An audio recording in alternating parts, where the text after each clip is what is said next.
जसं मनुष्याला जीवन जगण्यासाठी ऑक्सिजनची गरज असते, त्याच प्रमाणात व्यवसायाला व्यवसाय करण्यासाठी मोठ्या प्रमाणावर भांडवलाची, मोठ्या प्रमाणावर पैशाची गरज असते. पैसा जर असेल तर उद्योजक यशस्वीरित्या व्यवसाय करू शकतो, निर्णय घेऊ शकतो, धोरण आखू शकतो आणि आयुष्यामध्ये स्वतःच्या व्यवसायाची प्रगती करू शकतो. पण हाच जर पैसा नसेल तर व्यवसाय मालक काहीच करू शकत नाही. म्हणून पैसा मिळवण्यासाठी व्यवसाय मालकाला अनेक कष्ट करावे लागत असतात. आपण मागच्या काही क्लासमध्ये बघितलेलं आहे की जर एखाद्या उद्योग संस्थेला पैशाची उभारणी करायचं असेल, भांडवल उभारणी करायचं असेल तर मालकीचे भांडवलाच्या रूपातून तो करू शकतो, ज्यामध्ये भागांची विक्री करू शकतो, त्याचबरोबर प्रतिधारण नफ्याच्या रूपातून सुद्धा तो भांडवल निर्मिती करू शकतो. आता ह्याच व्यवसाय मालकाला हे पैशाची उभारणी करण्यासाठी जसं मालकीचे भांडवल असतात तसंच त्याला कर्जाऊ भांडवल सुद्धा घेता येतं. सर, जेव्हा आपल्याला आपल्या व्यवसायातल्या भागांची विक्री करून पैसे भेटायला आहेत, मग कर्ज कशाला घ्यायचं? नीट लक्षात घ्या, जेव्हा तुम्ही व्यवसायाचे भाग विकता, भाग विकल्यानंतर भलेही तुम्हाला पैसे येत असतील, बट तुमच्या व्यवसायातला नफ्याचा वाटा सुद्धा तुम्ही द्यायला, राईट. आणि अनेक वेळेला व्यवसाय मालकाला अशी इच्छा होती की बाबा आपण एवढं मेहनतीने पैसा कमवायला, तर आपण आपल्या नफ्यातला हिस्सा कोणालाही देता कामा नये. आपण आपल्या व्यवसायात एकटेच मालक असावं, अनेक व्यक्ती आपल्या व्यवसायाचे मालक बनू नये. मग अशा वेळेस तो काय करत असतो? ह्या कर्जाऊ भांडवलाचा वापर करू शकत असतो, राईट. म्हणजेच काय, एक तर असतात इंटरनल लायबिलिटी, इंटरनल डेट म्हणजे आपापल्या व्यवसायातल्या अंतर्गत लोकांकडून घेणे भागांची विक्री करून. दुसरं असतंय आउटसाइडर डेट. आउटसाइडर डेट म्हणजे तुम्ही त्यांच्याकडून पैसे घेतला बट कोणत्याही प्रकारचं व्यवसायाचा मालकी हक्क त्यांना दिलं नाहीत. मालकी हक्क तुमच्याकडेच आहे, फक्त तुम्ही त्यांच्याकडून काय घेतलं? लोन घेतलं, कर्ज घेतलं आणि त्या कर्जाची परतफेड एक काही सर्टन पिरियड ऑफ टाइम नंतर करणार आहात. आणि त्या घेतलेल्या कर्जावर तुम्ही प्रत्येक भागाला ज्यांच्या ज्यांच्याकडून कर्ज घेतला त्यांच्याकडून त्यांना काही प्रमाणात तुम्ही व्याज देणार आहात, इंटरेस्ट देणार आहात.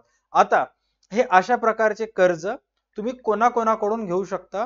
तर हे अशा प्रकारचे जे कर्ज आहेत हे आपण 7 वेगवेगळ्या लोकांकडून घेऊ शकतो, 7 ते 8, ज्याच्यामध्ये एडीआर आणि जीडीआर एकच आहे, बट मी इथे वेगळं केलेलं आहे. असे टोटल हे 8 विविध स्त्रोत आहेत ज्यांच्याकडून तुम्ही कर्ज घेऊ शकता. सर्वात पहिले आहे कर्ज रोखे. आता कर्ज रोखे म्हणजेच काय?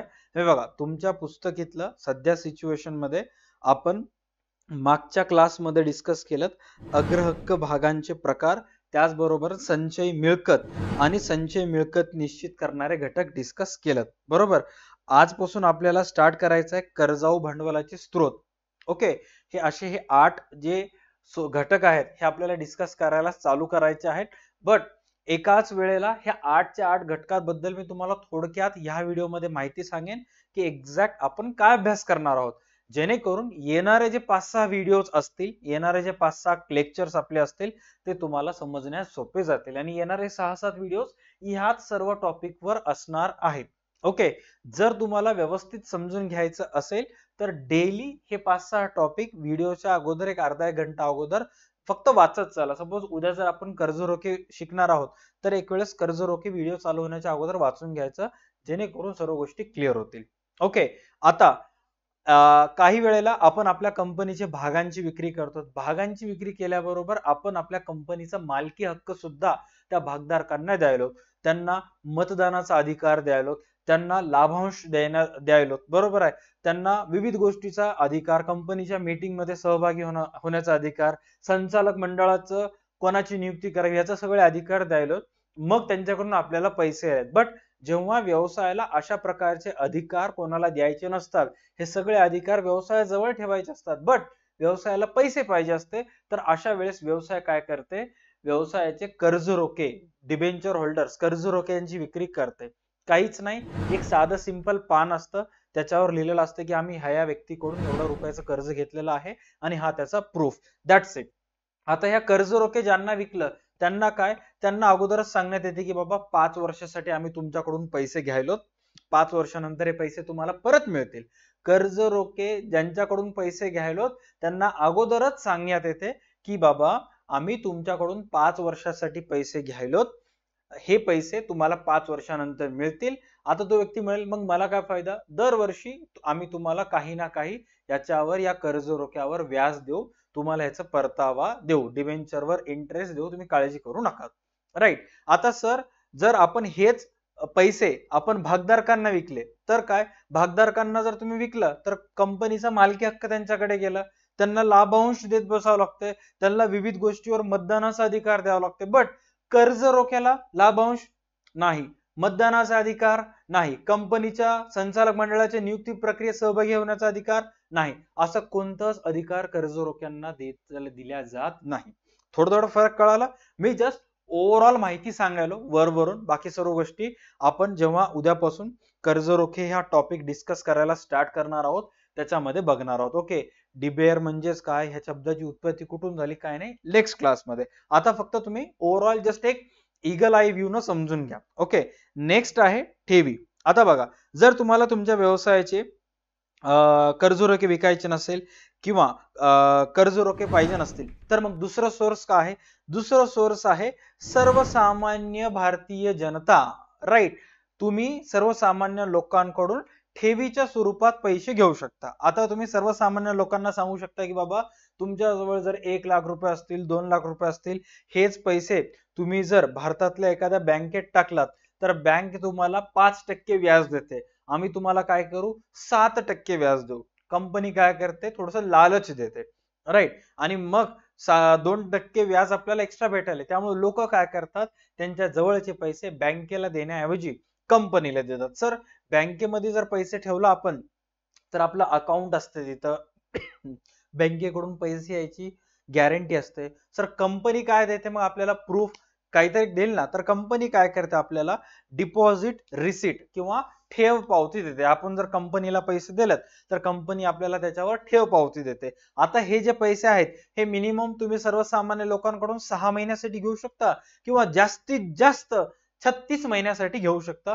त्याच्यापेक्षा जास्त तुम्ही सर्वसामान्य लोकांकडून ठेवीच्या रूपात पैसे घेऊ शकत नाही. कळालंय? 36 महिने झाले, डन. 37व्या महिन्याच्या आत कंपनीला पैसे परत करावे लागतील. आता मग सर्वसामान्य लोक जर कंपनीला पैसे दिले जास्तीत जास्त 36 महिन्यासाठी दिले, सिक्युरिटी म्हणून काय, ठेव पावती आहे. बट सर मी जर बँकेत पैसे ठेवलो तर मला 5% मिळाले तर कंपनी मला किती टक्के देईल, बँकेपेक्षा थोडं कंपनी काय देते तुम्हाला, जास्त देते. आणि ज्या व्यक्तीला बऱ्यापैकी भांडवल आहे बट त्याचा कोणता व्यवसाय नाही, त्याला सुरक्षित ठिकाणी पैसे ठेवायचे, मग अशा व्यक्ती काय करतात, कंपनीला डिपॉझिटच्या स्वरूपात पैसे देत असतात. इवन बँक सुद्धा, मोठे बँक सुद्धा जनतेकडून आलेले पैसे मोठ्या कंपनींना डिपॉझिट करत असतात, कारण त्यांना माहित आहे की सर्वसामान्य नागरिक हिंमत करणार नाही. सर्वसामान्य नागरिकांना काय, सेफ्टी पाहिजे. मग तुम्हाला तुमच्याकडून घेतलेले पैसे बँक त्यांच्याकडे देतात, त्यांच्याकडून 7% व्याज देतात, 7% 7% व्याज त्यांच्याकडून घेतात आणि मग त्या व्याजाचे आलेले 7% पैकी 5% तुम्हाला देऊन टाकतात, 2% स्वतःजवळ ठेवून घेतात. असे सुद्धा काही छोट्या मोठ्या बँक्स आणि फायनान्शियल इन्स्टिट्यूशन्स ब्रोकिंग बेसिसवर, कमिशन बेसिसवर बिझनेस करतात. दुसरा प्रकार आहे बंधपत्रे. बंधपत्रेलाच म्हणजे इंग्लिश मध्ये काय म्हणू शकता तुम्ही, बॉन्ड्स म्हणू शकता. आता कंपनी काय करते, लोकांकडून पैसे घेते आणि बॉन्ड्स इश्यू करते. बॉन्ड्स इश्यू करते म्हणजेच काय, त्याच्यावर बॉन्ड्स म्हणजे आपल्या मराठवाड्यामध्ये किंवा महाराष्ट्रामध्ये बोलता बोलताना एक डायलॉग फेमस आहे, मी बॉन्ड पेपरवर लिहून देतो की हे होऊ शकत नाही. राईट. जर हे झालं तर माझ्याकडून 10,000 रुपये. बॉन्ड पेपरवर लिहिणे म्हणजेच काय, की बाबा कायदेशीररित्या वचन देणे की बाबा मी ह्या व्यक्तीकडून 1 लाख रुपये घेतलं आणि मी हे वचन देतो आणि जर मी हे 1 लाख रुपये देऊ शकलो नाही तर हा व्यक्ती ह्या 1 लाख रुपये माझी ही संपत्ती विकून जमा करू शकतो. अशा गोष्टी म्हणजे इनडायरेक्टली काय, बॉन्ड्स पेपरवर लिहून देणे. मैं लिख के देता हूं, त्या एका हिरोचा डायलॉग आहे ना, तशा पद्धतीचा आहे. आता हे बॉन्ड्स कंपनी कशा पद्धतीने इश्यू करत असते, कशा पद्धतीने हे केल्या जातात काय नाही, हे आपण नंतरच्या ह्याच्यामध्ये डिस्कस करूयात. त्याच्यानंतर नेक्स्ट आहे अमेरिकन डिपॉझिटरी रिसिट, ज्याला अमेरिकन ठेव पावती म्हटल्या जाते. दुसरा आहे जागतिक ठेव पावती. बघा आता भारतामधले जेवढे कंपन्या आहेत, नीट लक्ष द्या, भारतामधले हे सगळे जे कंपन्या आहेत हे भारतीय इंडियन स्टॉक एक्सचेंज, जे भारतीय भाग बाजार आहे ह्याच्यामध्ये लिस्ट आहेत आणि ह्याच्या माध्यमातून हे कंपनीचे भागांची विक्री करून भारतीय लोकांकडून भागांची विक्री करून पैसे घेत असतात. ह्याच सर्व कंपन्यांना भारतीय जे इंडियन स्टॉक मार्केट आहे, जसे की BSE असेल, NSE असेल, हे भारतीय स्टॉक मार्केट्स आहेत, राईट, इंडियन स्टॉक एक्सचेंजेस आहेत. आपल्या भारताला सोडून सुद्धा जगामध्ये अनेक स्टॉक एक्सचेंजेस आहेत, जसे की इथे चेक करा कोणते कोणते आहेत. London stock exchange, Luxembourg stock exchange, दुबईचं नॅसडॅक असेल, सिंगापूर स्टॉक एक्सचेंज असेल किंवा हाँगकाँग स्टॉक एक्सचेंज असेल, असे अनेक स्टॉक एक्सचेंजेस या जगामध्ये अवेलेबल आहेत. आपले भारतीय कंपन्या त्यांची कंपनी तिथल्या भाग बाजारामध्ये सुद्धा नोंद करून पैसे कमवू शकतात. भाग भांडवल, पैसे कमवणं म्हणजेच भांडवल उभारणी करू शकतात. बट याच्यासाठी नीट लक्ष द्या, याच्यासाठी तुमच्या पुस्तकात एक क्लिअर कट लाईन लिहिलेली आहे. Just 1 second. या भाग बाजारांमध्ये नीट लक्ष द्या, नोंदणी करण्यासाठी भारतीय कंपन्यांना भागबाजारांची धोरणाची पूर्तता करावी लागते आणि विदेशी भागबाजारांची नियम व धोरणे ही भारतीय भागबाजारांच्या पेक्षा खूप वेगळी असतात. यासाठी ज्या कंपन्या थेट विदेशी भागबाजारांमध्ये भागांची नोंदणी करू शकत नाहीत, ते ठेव पावत्याद्वारे भागांची नोंदणी करू शकतात. म्हणजे आपली भारतीय कंपनी आहे, ओके, तर भारतातल्या भारतात रजिस्टर होणं, भारतीय लोकांना भागांची विक्री करणं आपापल्या ह्याच्यात चलते. इझिली ते रजिस्टर करून भाग भांडवल उभारू शकता. बट एका भारतीय कंपन्यांना बाहेरच्या भाग बाजारामध्ये जर नोंदणी करून तिथून पैसे उचलायचे असतील तर त्याच्यासाठी नियम, अटी, ऑल दॅट थिंग्स, टॅरिफ, सगळे गोष्टी असतात. ते कुठं ना कुठं मॅटर करते आणि हे जी प्रक्रिया आहे ते गुंतागुंतीची होते. त्याच्यामुळं अनेक भारतीय कंपन्या ज्या आहेत ते कशाचा वापर करतात, अमेरिका, युरोप मधल्या भाग बाजारात ठेव पावत्या, ADR, म्हणजे जसं भारतीय कंपन्या तुमच्याकडून ठेवी घ्यायलेत, राईट, तुम्हाला जर तुमचे पैसे जर भारतीय कंपनीत गुंतवायचे असेल तर पैसे द्या, त्यांच्याकडून ठेव पावती घ्या. तसंच हे सगळे काय कंपन्या काय करतात, अमेरिकेतल्या भागबाजारातले जे असतात किंवा जागतिक भागबाजारामध्ये हे तिथून पैसे घेऊन त्यांच्याकडून पावती वगैरे घेत असतात आणि मग त्यांच्याकडून एक प्रकारचं कर्ज घेतल्यासारखंच आहे, राईट. हे आपण येणाऱ्या क्लासमध्ये डिस्कस करूया. तुम्हाला फक्त फरक स्पष्ट करामध्ये येते ADR GDR, दॅट्स इट. मी एक छोटस फरक स्पष्ट करायचा तक्ता करून देईन आणि मग तिथून तुम्ही कव्हर करू शकता की एक्झॅक्ट काय असते काय नाही ते. Okay, done.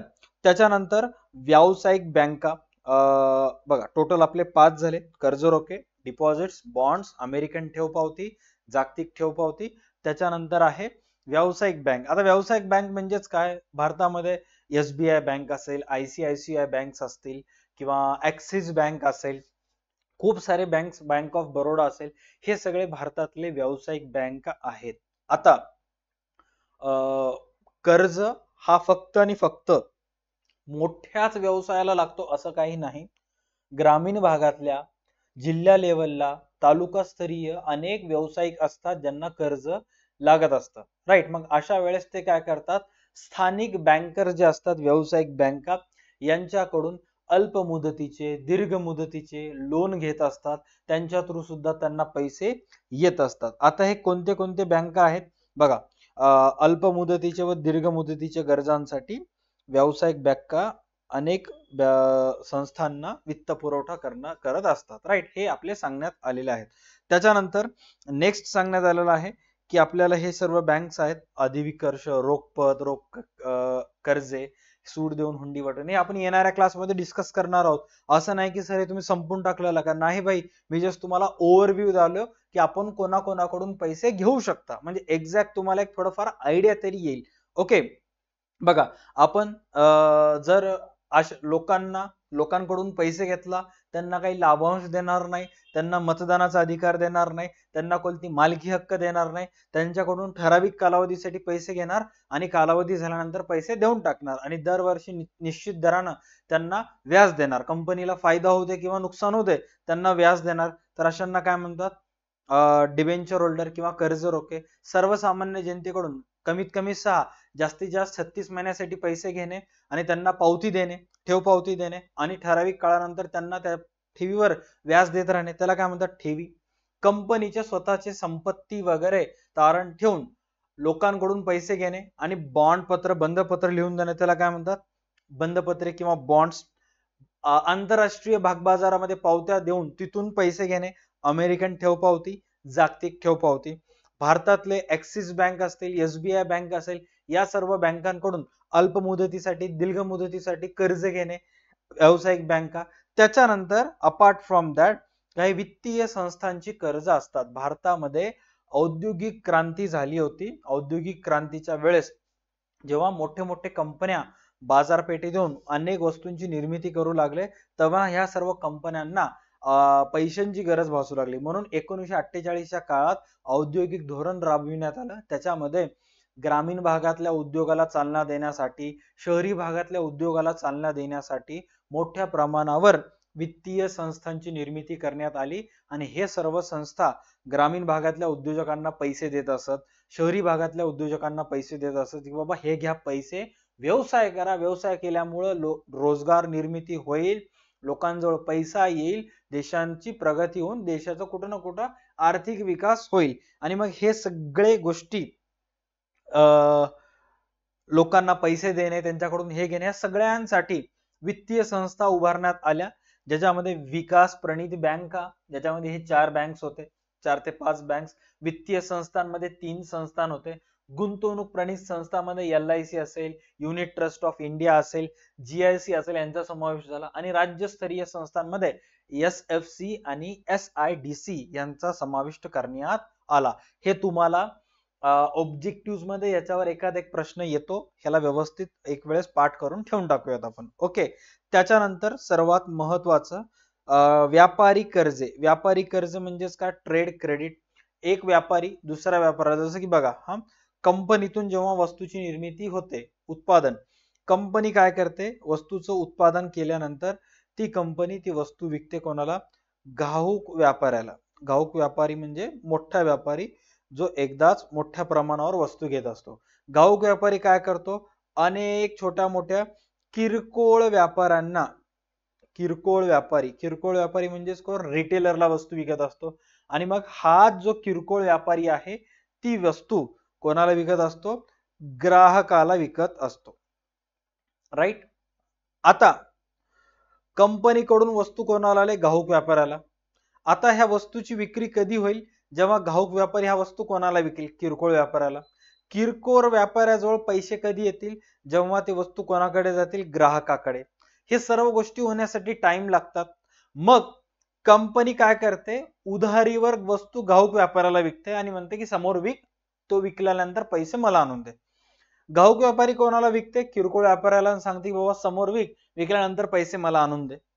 किरकोळ व्यापारी हे वस्तू कोणाला विकते? ग्राहकाला, की बापू हे वस्तू घरी घेऊन जा, वापर, चांगलं लागलं त्याच्यानंतर 5 दिवसांना मला पैसे आणून दे. मग ग्राहक काय करतो? मस्त पैकी वस्तू घेतो, घरी जातो, वापर करतो, चांगलं लागायला म्हणून वापस घरी गेल्यानंतर काही दिवसानंतर ह्या ग्राहक किरकोळ व्यापाऱ्याकडे जातो, मागच्या वेळेस मी वस्तू घेऊन गेलो होती, ती चांगली होती, ती मला द्या आणि हे घ्या पैसे. मग काही दिवसानंतर पैसे कोणाकडे येतात? किरकोळ व्यापाऱ्याकडे.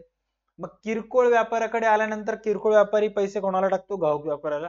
आणि मग घाऊक व्यापारी काय करतो? हे पैसे कोणाला देतो?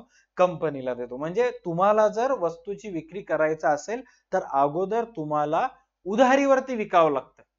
राईट. आणि अशा प्रकारची जेव्हा हे व्यापाऱ्याची जी साखळी आहे 1 2 3, हे एकमेकांना उधारीवर वस्तू देऊन एक प्रकारचं काय करत असतात? व्यापारी कर्ज देत असतात. म्हणजे समजा कंपनीनं 1 लाखाचं सामान ह्याला दिलं तर 1 लाख रुपये घाऊक व्यापाऱ्याजवळ कर्ज आहे. घाऊक व्यापाऱ्याने 1 लाखाची वस्तू किरकोळ व्यापाऱ्याला विकलं तर 1,20,000 रुपये किरकोळ व्यापाऱ्यावर कर्ज आहे. आणि मग हळूहळू हे वस्तू ग्राहकांकडे जाणार, ग्राहक पैसे किरकोळ व्यापाऱ्याला देणार, हा किरकोळ व्यापारी ह्याचं कर्ज फेडेल आणि हा घाऊक व्यापारी कंपनीचा कर्ज फेडेल. यालाच म्हणतात व्यापारी कर्ज. हा सुद्धा एक मोठा आणि महत्वाचा घटक आहे. राईट. तर कंपनीला किंवा संस्थांना ज्या 8 स्त्रोतांमार्फत पैसे येतात, हे 8च्या 8 स्त्रोताबद्दल एकदम सोप्या शब्दात, एकदम इझिएस्ट वे मध्ये मी तुम्हाला माहिती सांगितलं. उद्याच्या क्लासमध्ये आपण पूर्णपणे डीप डाऊन इनसाइड जाणार आहोत.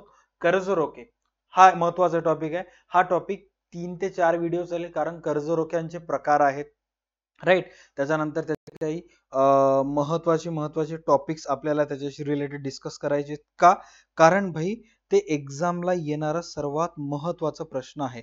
कर्जरोख्याचे वैशिष्ट्य आणि कर्जरोख्याचे प्रकार, हे दोन्हीपैकी एक ना एक प्रश्न तुम्हाला परीक्षेमध्ये सरप्राईज म्हणून येऊ शकतो. सो आपल्याला ते त्याच पद्धतीने त्याला ट्रीट करायचं. ओके, चलो आजच्या व्हिडिओसाठी एवढंच. व्हिडिओला लाईक करा, चॅनलला सबस्क्राईब करा. डिस्क्रिप्शन मध्ये 100 रुपीजच्या कोर्सची लिंक दिलेली आहे, ज्याच्यामध्ये तुम्हाला सर्व 12वीचे नोट्स फक्त 100 रुपीज मध्ये मिळतील. ते नक्की परचेस करा. Thank you so much. Bye, take care, stay connected.